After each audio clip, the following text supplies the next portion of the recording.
بہرحال بہت سی جگہوں پر دیکھا ہے کہ ایک صورتحال مجلسوں میں ہوتی ہے کہ بدھ کو آپ مجلس نہیں کر سکتے ہیں، ایصال ثواب نہیں ہو سکتا، یا 2 چاند ہو جائیں تو ایصال ثواب نہیں ہو سکتا ہے، یا مثال کے طور پر 3 چاند ہو جائیں تو آج ہمارے اس طریقے کی بعض غلط فہمیاں ہمارے ذہنوں میں ہیں، جبکہ اتنا یقین ہے کہ ایصال ثواب کے لیے شریعت نے نہ تو کوئی دن معین کیا ہے نہ ٹائم معین کیا ہے، یہ ساری ہم نے اور آپ نے معین کر رکھی۔ ہم اور آپ سمجھتے ہیں کہ فلاں دن ایصال ثواب ہوگا، فلاں دن ایصال ثواب ہوگا، نہیں ہوگا، نہیں، بہرحال اللہ ہر دن پر قادر ہے، اور جن اہل بیت کو ہم وسیلہ بناتے ہیں وہ بھی ہر وقت پہ قادر ہیں،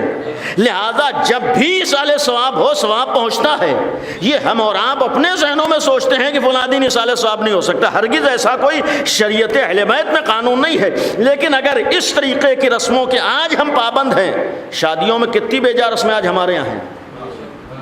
آج ہمارا نوجوان گناہوں کا شکار ہو جائے لیکن رسمیں نہیں چھوٹ سکتی ہیں، آج ہمارے سماج میں کتنی برائیاں بڑھ جائیں لیکن رسموں میں کمی نہیں آ سکتی ہے، آج واجبات چھوٹ جائیں لیکن رسموں سے ہم قدم پیچھے نہیں ہٹا سکتے ہیں، آج ہم حرام کا شکار ہو جائیں لیکن اپنے رسموں سے پیچھے نہیں ہٹ سکتے ہیں، یعنی ہمیں شریعت کی مخالفت گوارا ہوتی ہے لیکن اپنی رسموں سے پیچھے ہٹنا گوارا نہیں ہوتا ہے۔ آج ہمارے رسموں کی صورتحال تو یہی ہے کہ ہم اپنی رسمیں نہیں چھوڑ سکتے ہیں، اور بہرحال بزرگوں کی رسمیں ہیں، خواتین کی رسمیں ہیں، عورتوں کی رسمیں ہیں، اور ہمارے گھر والوں کی رسمیں ہیں، ہمارے بزرگوں کی رسمیں ہیں۔ اگر اس طریقے کی رسمیں ہیں تو الحمدللہ ہمارے بزرگوں کی بعض اچھی رسمیں بھی تھیں۔ اب یہاں کا نہیں معلوم، انصاف سے بتائیے، پہلے ہمارے ہاں جب بھی کوئی ایصال ثواب کی مجلس ہوتی تھی باقاعدہ مومنین بیٹھ کر تلاوت قرآن کرتے تھے نہیں کرتے تھے؟